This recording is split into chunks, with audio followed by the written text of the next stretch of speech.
Hello, everyone. Good morning and happy Monday. My name is Elena Riley, and thank you very much for joining me here at the Alert Center, where I bring you our top headlines every weekday morning. So we have a lot to get to. Let's get started. All right, well, to start, a man is dead after he was hit by a vehicle in the downtown Omaha area early yesterday. The crash happened in the area of 26th and Douglas Streets. That's shortly before 1:15 a.m. yesterday, and according to a release from the Omaha Police Department. They say when officers arrived at the scene, they found a 29-year-old man and took him to the hospital. Well, there he was pronounced dead from the critical injuries sustained in the crash. And when police spoke with witnesses, they said the man was walking in the middle of the street right before the incident, and officers found the truck they believe hit the man, but they have not yet found the driver. Well, the investigation is ongoing. That's what the release from OPD reads. But anyone with information, you can contact Omaha Crime Stoppers anonymously at 402-444-7867 via the Omaha Crime Stoppers website or via the P3 Tips mobile app. So they would like to hear from you on that if you have any information. And one person is in the hospital after a fight disturbance early yesterday in the Midtown Omaha area. Omaha police officers got a call for a fight near 31st Street and Dewey Avenue. That's shortly after 1 a.m. yesterday. And police tell First Alert 6 on the scene that before they got there, the call was upgraded to include a shooting victim. OPD confirmed that one person was taken to the hospital, but officers were not able to say whether or not that person was shot.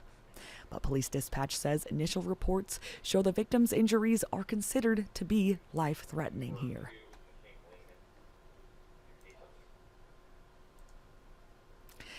And next up, members of an Iowa high school girls basketball team are injured after their bus was involved in a crash over the weekend. Well, a bus carrying the Remsen St. Mary's basketball team got in a crash on Highway 75 just north of Sioux City. That's shortly after 12:30 p.m. on Saturday. The sheriff's office says the bus was stopped on C80 and attempted to make a left-hand turn onto Highway 75 to travel north. And at the same time, a Jeep was traveling south on Highway 75, and they say a crash occurred within the intersection there. Well, the Plymouth County Sheriff's Office says multiple injuries were reported and multiple people were transported to the hospital by ambulance and helicopter. And according to the school's Facebook page, the girls were in South Dakota early Saturday morning for a scrimmage, so they were coming back from that. Wow. Hope they are okay there.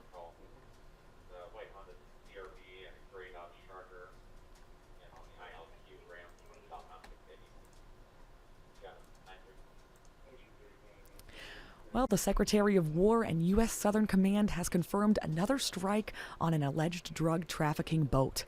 According to CNN, the strike happened in the Eastern Pacific and it left 3 people dead. It was the 21st known strike conducted on the alleged drug boats during President Donald Trump's second term here. This attack brings the number of people killed by the U.S. military's strikes on the boats to 83. That's what CNN reports. And the Trump administration has not yet shown any evidence supporting these drug allegations. But Nebraska Rep. Don Bacon has responded, and he said the president should come to Congress for authorization before any future strikes. Well, he says there is some sympathy in Congress to stop this. We lose 100,000 people a year, but he should come to Congress, and if he wants to continue the operations on these boats, should get authorization. That is what Rep. Bacon said. And Defense Secretary Pete Hegseth says the military has all the authority it needs to conduct the strikes.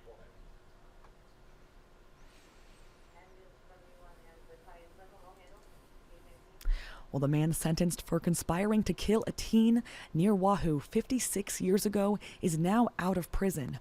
Joseph Ambrose, he's 78. He was released Saturday morning from the Nebraska Corrections Reception and Treatment Facility that's in Lincoln. And Ambrose pleaded no contest back in August to conspiracy to commit murder in the death of 17-year-old Mary Kay Hesse. And he was sentenced to a max of 2 years in prison. But because of Nebraska's good time law, he only served half of that. Months ago, he learned he would be out of prison before Thanksgiving. Ambrose tells us he only took the deal so he could be back with his family for the holiday.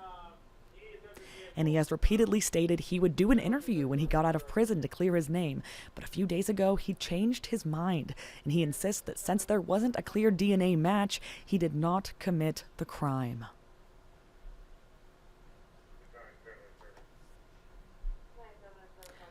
Right, well, last up this morning, today, the Durham Museum in Omaha will set up its Christmas tree for the holiday season. Wow, some fun news here. Well, First Alert 6 is told it is scheduled to arrive at the museum between 10 and 11 a.m. this morning and be set up between 11 a.m. to 1 p.m. as well today. Well, the event will celebrate the 50th year of the tradition, and according to the Durham's website, it is the region's largest indoor Christmas tree. It stands at nearly 40 feet tall. Well, the search for the tree, which comes from the yard of an Omaha Metro family, started back in June. And a lighting ceremony will be held on November 28th. That'll kick off activities for Christmas at Union Station. So that is all the fun events and things they have there at the Durham. Looking forward to that. It is so funny. Take a tree from here, a local tree from a family, and get it up there in the museum for us all to see. Dress it up. So excited to see which one they pick. Right, we'll head here to First Alert 6, where we have all these top headlines. This is 6 Things You Need to Know. It's Monday, November 17th. And I bring this web story to you at about 6 a.m. every weekday morning, as well as this live stream here at about 8 a.m. to talk all of them over.